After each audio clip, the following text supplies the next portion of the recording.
So, as you know, the MMO's name has been changed to Starlight, and a lot of that name change information comes from here, and Spock watches. On May 6th, 2011, the first ever massively multiplayer online role-playing game was launched for funding on Kickstarter.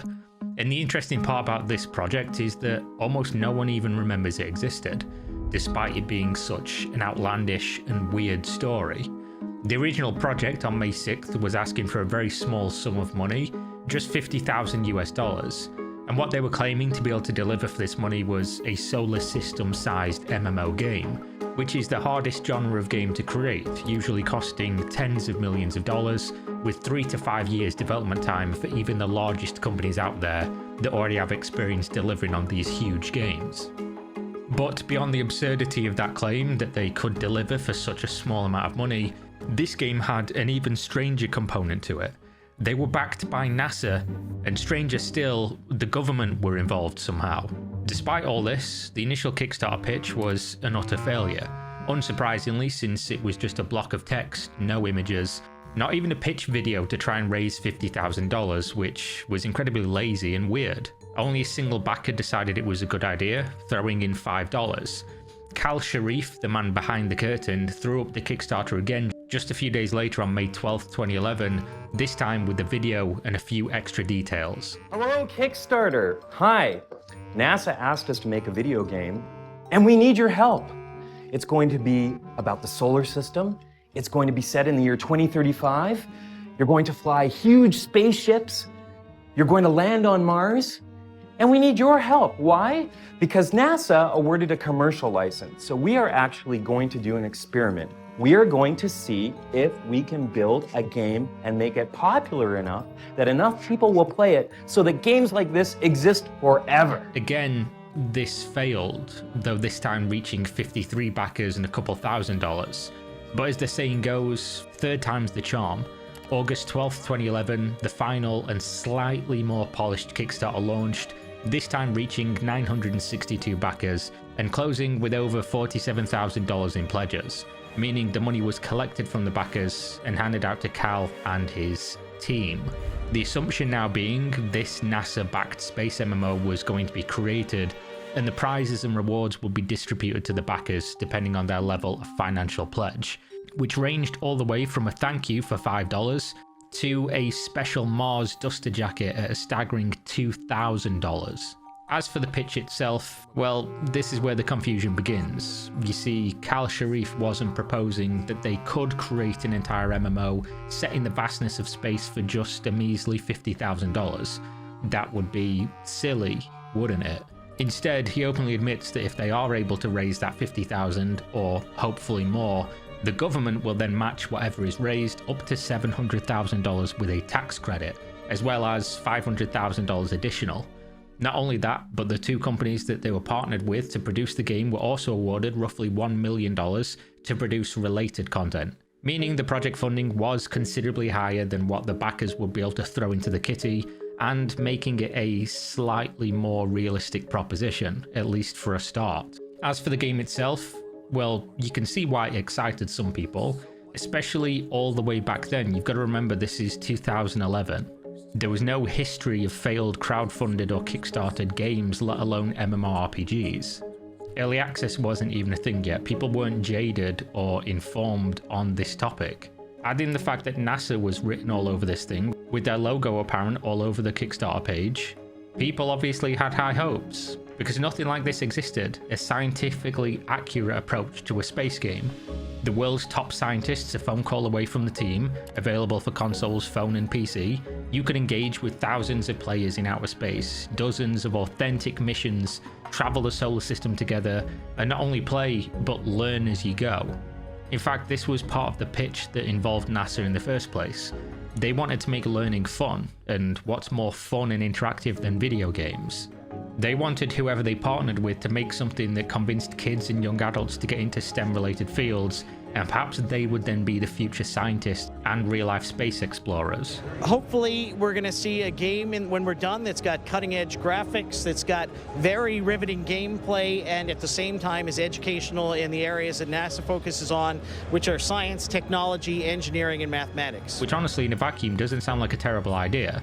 But if you're all familiar with Kickstarter, MMORPGs on Kickstarter, or my YouTube channel, you know that this story is only going to go downhill from here.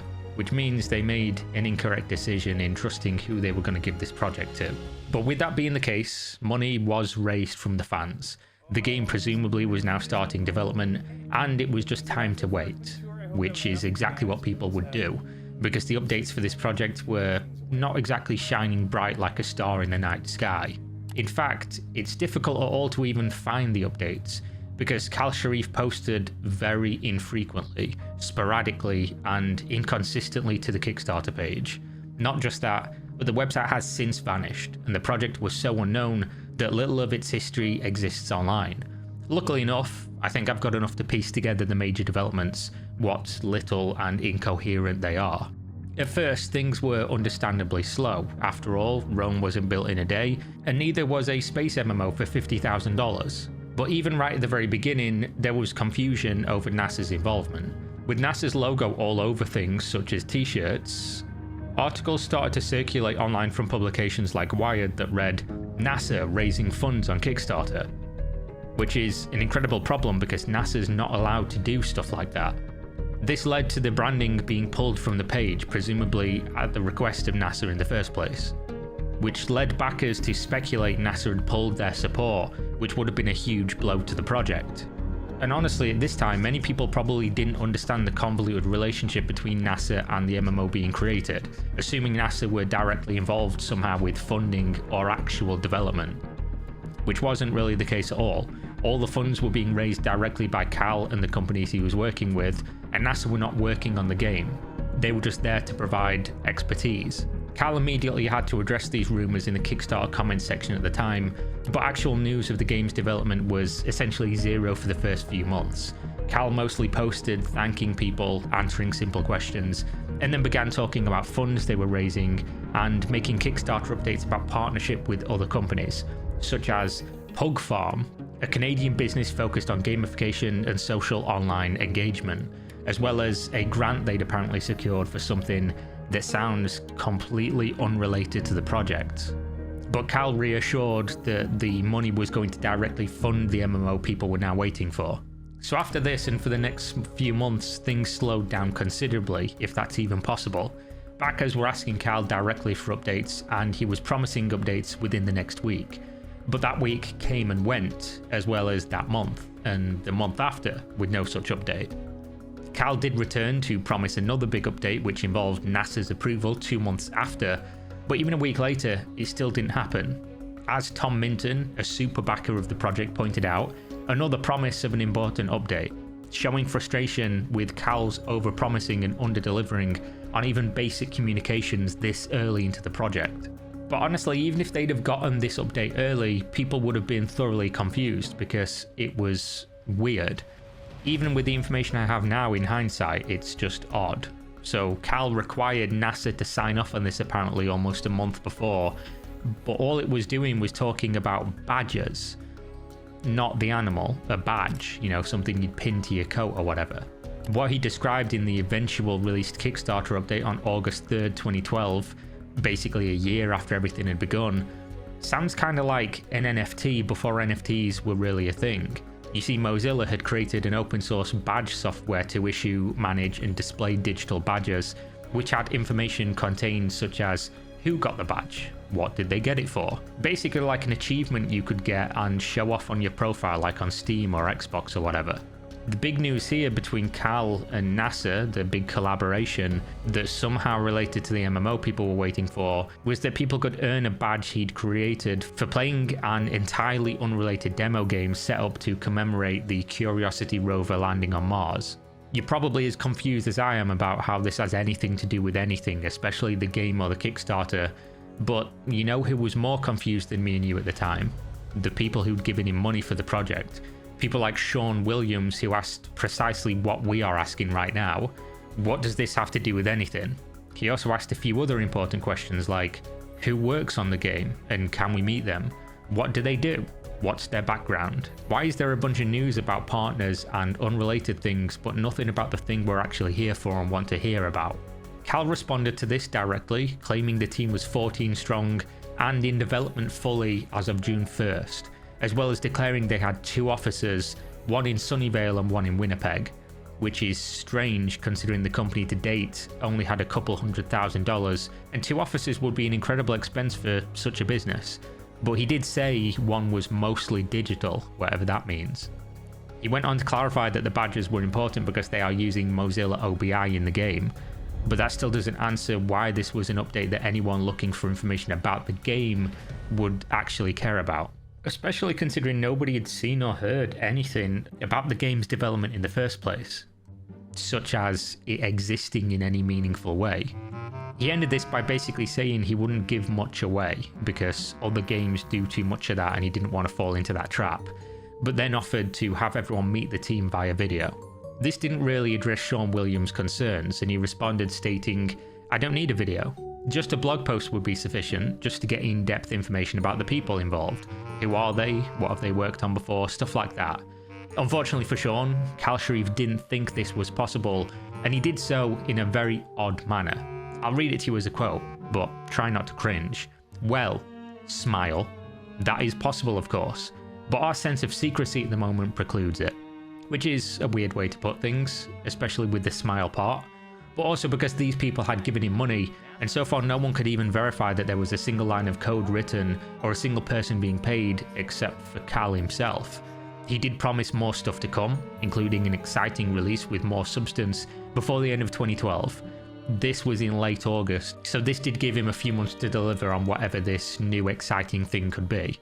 The next month was basically people asking about backer rewards, simple things such as t-shirts, as well as another promise from Cal about getting people's info sorted next week.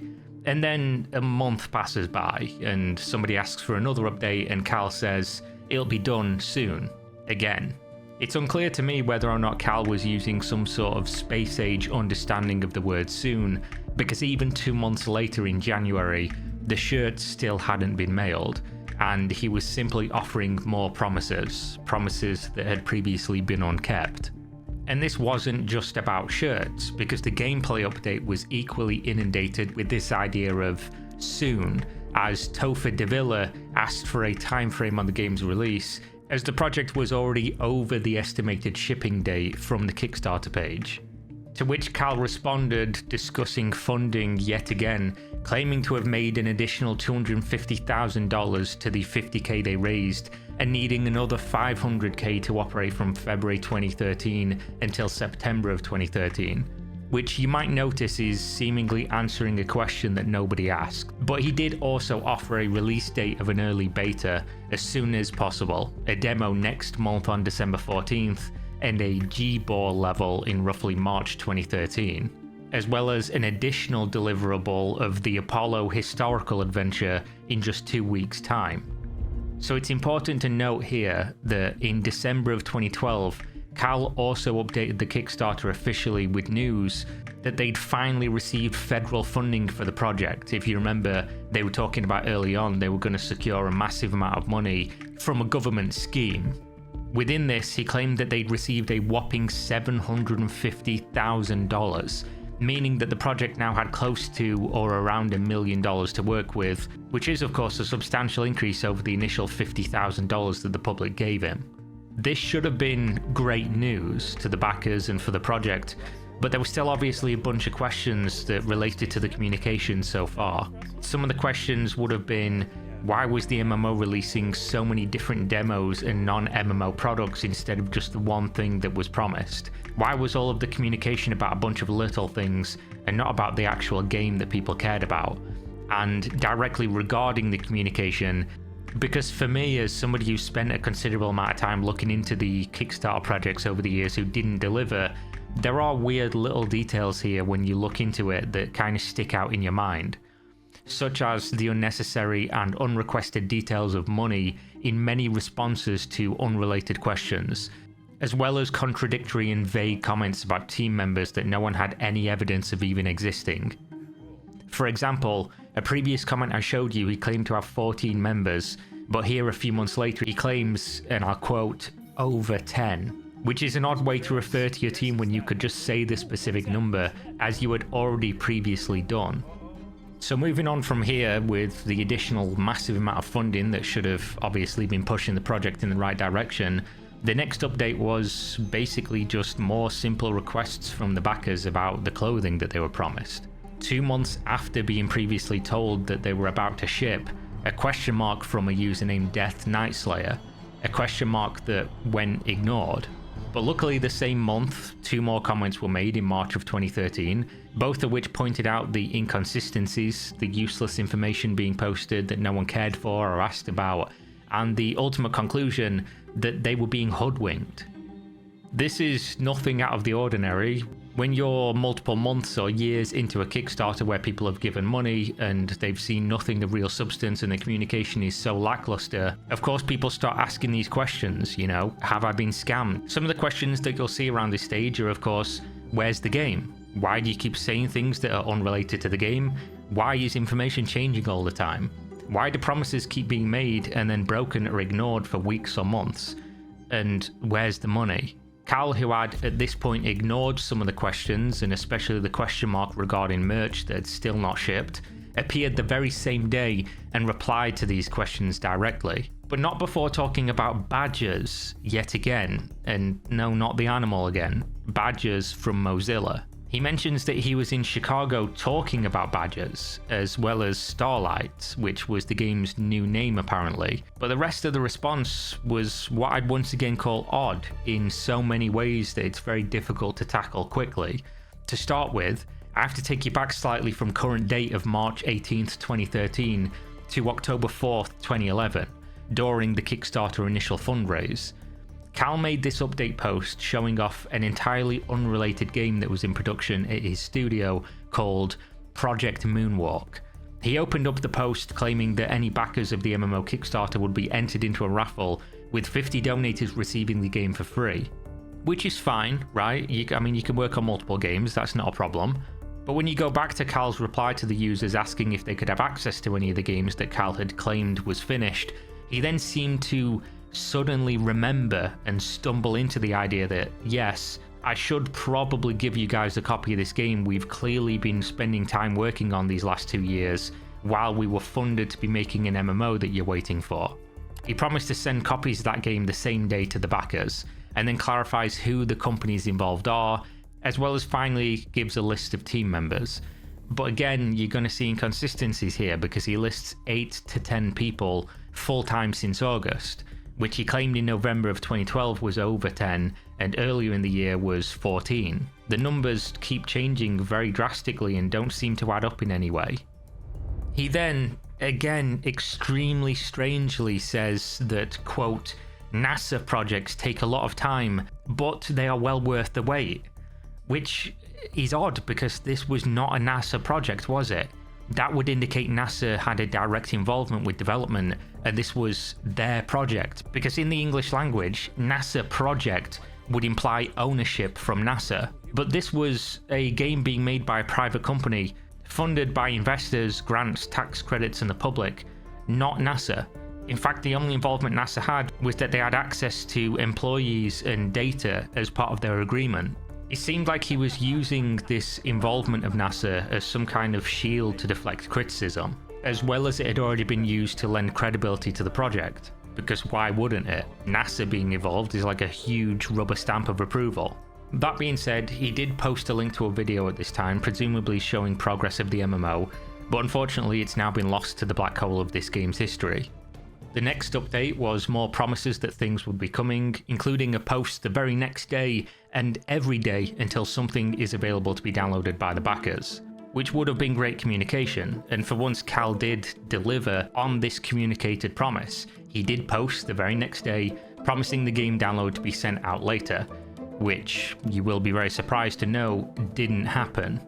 Instead, he made the very same promise the next day, and a few days later, finally people got access to the 2 different demo games that had been made, Project Moonwalk and what he also called Starlight Light.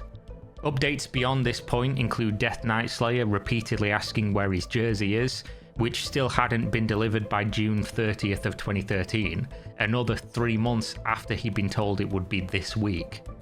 People were questioning whether or not the project was still live, which Cal jumped in to defend, but conveniently ignored the question about the promised rewards and where they were. It seemed like he was just ignoring this guy specifically. That is until more people started asking where their stuff was as well, pointing out that to date, the half a dozen rewards they'd been promised, which included the video game, was yet to be delivered or even given a date of completion that hadn't been broken at this stage multiple times. Cal replied with his usual more promises, more excuses, that he was simply too busy. 8 months of paperwork, lots of investment talks, lots of development happening, big things coming soon. Things that people had heard a dozen times at this point, but all that had happened was money changed hands, a few small demos had been sent out, and there was no MMO. Many people hadn't even received physical rewards at all. Which, let me remind you, to get shirts made is something even the laziest of YouTubers can do within a few days. The idea that you can receive $1 million, 50,000 of that from some people, and you can't send them some t-shirts within a couple years of getting the money is simply ridiculous. A month later, in August of 2013, you'll be surprised that still no shirts, and you're gonna wonder why I keep bringing this up. But I do think it's important, especially when you consider these people had given money for something so grand, so huge, a space MMO backed by NASA, right? But to this point, they'd received basically nothing, and they were losing hope. Some people were simply asking about the shirts because they'd written off the idea of getting anything more. All they wanted was to get something small, just a shirt, just a jersey, some of the physical items that should have been really easy to deliver for the money that had been raised. At that point, they could just forget it existed and move on, and just think, well, at least I got something, a little bit of memorabilia, a little bit of history. Maybe a reminder of why I should never back one of these projects again. But Cal continued to post, week after week, month after month, promise after promise, and there's 2,000 words here in this script going over each of these promises every time. I'm just going to cut it for the sake of brevity and say nobody got anything that they were promised at this point. Some of the backers decided to quit here, posting Kickstarter's terms of service for Cal to read, requiring him, based on the website, to deliver on promised rewards due to the legal terms he agreed to before launching the Kickstarter, which worked incredibly well because Cal responded within 20 minutes and asked for details, saying that stuff had already been sent out and maybe they were missed. Which is entirely possible, but other people were immediately replying saying they also hadn't received anything as well. And funnily enough, after being reminded about the Kickstarter terms of service, people did start getting their rewards. Not entirely as promised, but good enough. Unfortunately for Death Knight Slayer, he was one of the only ones, despite being the most persistent, that was still left waiting. And unfortunately, he continued to wait for months more. He wasn't alone though, because others were waiting, and Cal's responses started to look like something that would have been accused of AI if it had been posted in 2024, such as classics like, "That delay was definitely a large cause for delay." But let's get back to the real meat and potatoes here, the video game, or lack thereof. The reason we just went on a tangent for probably too long on t-shirts and jerseys and physical rewards is that there was nothing else to focus on, because nothing was happening with the project. But now, there is. Let's remind ourselves that this project was supposed to be an MMO. To date, people had played a 20-minute demo and an unrelated game. By December 20th, 2013, Cal was talking to the backers about posting that 20-minute demo on the App Store. Maybe Cal needed to be reminded that they'd backed an MMO, but now he was instead delivering and selling games that were completely unrelated to an MMO.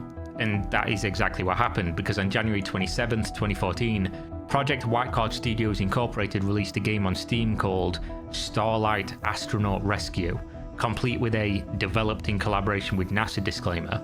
This game was about $1 to buy apparently, received 177 reviews, with 36% of them being positive, making it a mostly negative reception.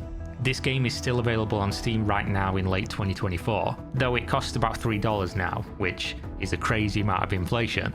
But to clarify, this game on Steam was simply the demo backers had already received months ago, making it just a way for them to try and make some cash from what had already been developed, which is why they were launching it on app stores and Steam, which isn't the worst thing in the world. This is not like a big red flag or a major problem. If you've already made something, why not try and sell it? Well, a couple reasons. One being your reputation if you're making something that's bad and is going to be received mostly negatively. And two, because it looks like you're spending time and money on things that wasn't the thing people had initially funded you for. But at least at this stage you could say something was happening, because as we move forward, the next year was incredibly barren of information. Basically nothing of note happened, except for on May 15th, 2014, a backers only update for another closed beta test for Starlight G-Ball, which received a whopping 1 comment. The only thing other than that this entire year was an update on October 21st, 2014, which again introduced more questions than answers. Cal thanked people for their support before discussing what he called the Starlight series of games, which I'll remind you again, nobody funded a series of games, they funded a single space MMO in collaboration with NASA. He then went on to clarify that alpha testing for the MMO, which he now called Starlight Astronaut Academy, would be coming in the following weeks for closed alpha. So this is name change number 4? I've kind of lost track. Either way, he strangely also stated since it was a closed alpha, people would need to sign up. Why people who funded the game, who was only reading this update because they funded the game, would need to sign up for an alpha that they paid for to be made is completely beyond me. This is just incredibly confusing. Surely for them, access would have been presumed because they paid for the game, especially because he was talking about selling the game on Steam Early Access. Either way, people did get access. Unfortunately, much of the documented history of this is completely missing because the website and everything just isn't there anymore. And we have to do a time skip this time to December of 2015, which was the most ridiculous update ever, if you can believe that after following this video so far. Cal Sharif, the man who hadn't yet delivered on his previous Kickstarter, was launching a new one, this time to send somebody to space. The first people heard of this was a Kickstarter post to the MMO backers, which, let me remind you, they'd still not gotten the thing that they paid for, so he was advertising to people who he'd not delivered on something with something else they need to give him money for that he probably wouldn't deliver again. It would be like you ordering a pizza and then a year later the delivery driver coming to your door without a pizza and saying, "Oh, do you want to buy a pizza from me?" You're just not going to trust him, are you? Especially if he stood there without a pizza in his hand in the first place. The update he posted to those MMO backers reads, "We're still hard at work on the alpha for Star Rangers," again, a different name, "and we've turned a corner. Anyone who signed up will have their key, and a new group of developers will join us soon. We've got a new build up today, and we're even developing for the HTC Vive VR headset." So to begin unpacking this, a new name, which doesn't include the fact that multiple demos by other names and other games had appeared over the years. They're also relying on new developers joining, raising the question, where were the other developers? But more importantly than that, they were now focusing money and resources on virtual reality support for a game that was in absolutely no shape foundationally to focus on anything but getting it ready for normal, enjoyable gameplay. But that's beside the point, because this update wasn't really to discuss the game, that was just there to basically lure people in who'd already given him money. Here's a brief section talking about the game you paid for, but here's the real thing I want you to read. The delusions of grandeur of this new Kickstarter. The Kickstarter that was asking for $100,000 to send somebody into space. They basically wanted people to pledge money, and then a random user from those pledges would be selected to participate in a space mission, again for $100,000. And the delusional part here isn't even just the cost, which is hilariously low for the time considering this was in 2015, and even in 2025 the cheapest you can get into a suborbital flight as a private citizen is around $250,000, and that's not even into space, which will run you around $25 million as of today. Is actually Cal's vision for this was, quote, "We really believe that if enough of us get together, we can kick off our space program in the vein of maker movements like 3D printing, CubeSats, and virtual reality." You might be thinking, well, what does that even mean? He's essentially saying he wants to crowdfund making their own space organization, as in everyone chips in money and then they just start sending people to space and have a facility and start training astronauts and things. Basically, we'll make our own NASA apart from with blackjack and hookers. He goes on to say that they have the facilities and means to get the mission complete, which obviously isn't true, because if you're needing to ask the public for $100,000, you definitely do not have the facilities or means to send anybody to space. Especially because there's very few places or businesses on the planet that have the facilities or means to do a space program in the first place, and not a single one of them needs $100,000 from you. Cal goes on to say that they want to call themselves the Star Rangers, and what he's basically selling here is that if everyone crowdfunds this, they can become a Star Ranger, and the Star Rangers space program can begin, which is mental. Cal also started referring to himself as Astronicus, as well as posting Facebook banners he'd created for people to share, because nothing says trust me to send you into space like this graphic, which reads, "It could be you," which honestly sounds like a violent threat when you see the graphic design. The page did also at one point show off a YouTube video titled "Enjoy this look inside the Astronaut Academy," but it's unfortunately lost, as I'm sure that would have been incredibly illuminating, as this was the facility they claimed would be an appropriate venue for training and conducting space missions. And to be fair, maybe it was appropriate. But it was never going to happen, was it? Because nobody's giving you $100,000 to send somebody into space, especially when you'd not delivered on the video game people wanted. Unfortunately, the Kickstarter page has now essentially been scrubbed, but the updates are still there. 10 confusing and increasingly worrying updates, I may add, which concludes with 5 in a row that are just utterly bizarre. We're going into stealth mode. Thanks for watching.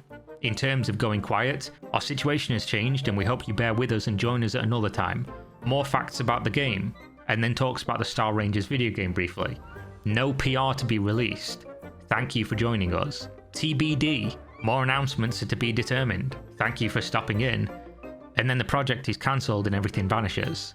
It's just very strange. And Cal at this stage was either doing some form of roleplay, or I don't really want to speculate on the alternative. With that being said, the announcement of failure of this new Kickstarter had yet again displayed to the original MMO backers that things were not going to plan. People were very angry, and they were letting Cal know about it. His response was that they needed to read the updates, because the updates, of course, were saying that the game was now playable, which didn't address anything people were saying, because the game being now playable was irrelevant. The game was bad, and reading that the game was playable didn't address how bad it was, or any of the things people were saying. But now again, we time skip. The comment section of the Kickstarter is basically just more people claiming to have never received things they paid for, until, despite 0 comments or updates on Kickstarter, but presumably elsewhere that's lost to history, a new game appeared on Steam Early Access again. This time, Star Rangers XE. And guys, I'm sorry to say it, but this is where things get weird once more. This game is presumably the MMO that so far has cost over $1 million, mostly of government money and grants, as well as the Kickstarter pledges. But it's a mostly negative received co-op game that has the strangest marketing material you're ever going to witness in your life. Instead of a usual trailer, it opens with the promise that 10% of the early access sales are being saved for astronaut training. A dream that Cal had apparently not yet given up on. Presumably he still thought he could create a civilian-owned space program, this time with proceeds from the game sales. Could we make the Star Rangers real?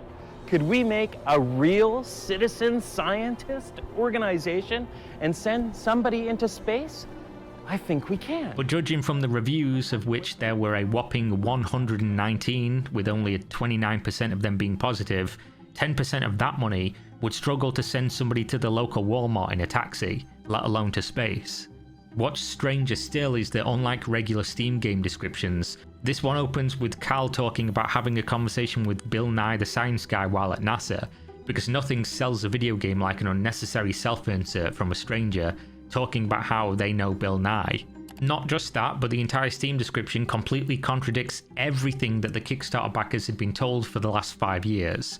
The Why Early Access section states that the game had been in development for 26 months, which would mean it had started in May of 2014, but the Kickstarter was funded in October 2011. It also states that the game had, quote, literally 21 developers working on the game in a peak of 15 or so 14 months ago to turbo drive our core team of 5, which doesn't even make sense as a sentence to me.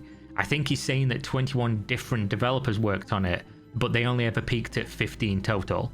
But I'm not sure why he's saying literally, or why this is something you would include in the main body of your Steam game description, which doesn't describe the game at all. Not just that, but he says that the game is already basically ready, with the only reason it's considered early alpha is because the tech tree needs tweaking, but that the core gameplay is complete, which would be worrying since the reception of the game was awful. Not just that, but you'll notice a distinct lack of description regarding the game. It just spends a bunch of time describing things he wants to do, like send their most active players to astronaut training and eventually one of them to space, which again, based on the delivery of this thing, sounds like a threat and completely delusional. And also strangely, at no point during this entire Steam page does it mention that this was crowdfunded on Kickstarter. It's like they'd been completely forgotten despite the fact that they were the ones who did kickstart the game. Following this, the obvious failure, of course, the project went dark. The only Kickstarter comments are a handful describing how it was an utter failure, and another handful claiming to have never received some or all of their rewards from the Kickstarter tier that they pledged. Cal did reply a few times, but it all stopped over 6 years ago. No more releases, no more patches for the game as far as I can tell, just totally abandoned, but still being sold on the Steam store just in case any unlucky individual stumbles upon the game, I guess. So you might think that's the end, but with Kickstarter games, it never is. Cal Sharif appeared back on Kickstarter on September 6th, 2023 to post one last Bizarro Land update. First off, he thanks everyone for their support. Then he states the obvious: the game's dead and buried. Something that he probably should have done 6 years ago at the latest, but probably even before that when he knew people weren't going to be getting the MMO they expected. However, it gets worse from here. He tells them that he learned loads of skills with the close to $1 million he managed to access through the project, and how that helped him a bunch with learning things, which he is now converting into more projects he's working on.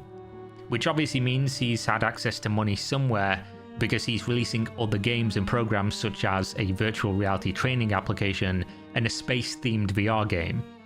Which is odd because you have a space-themed VR game here that you abandoned years ago, and if you had the money, why wouldn't you do that game which you'd worked on for years allegedly, instead of starting from scratch and then telling the people who funded you and helped you get the money to work on that VR game that you're now working on something else?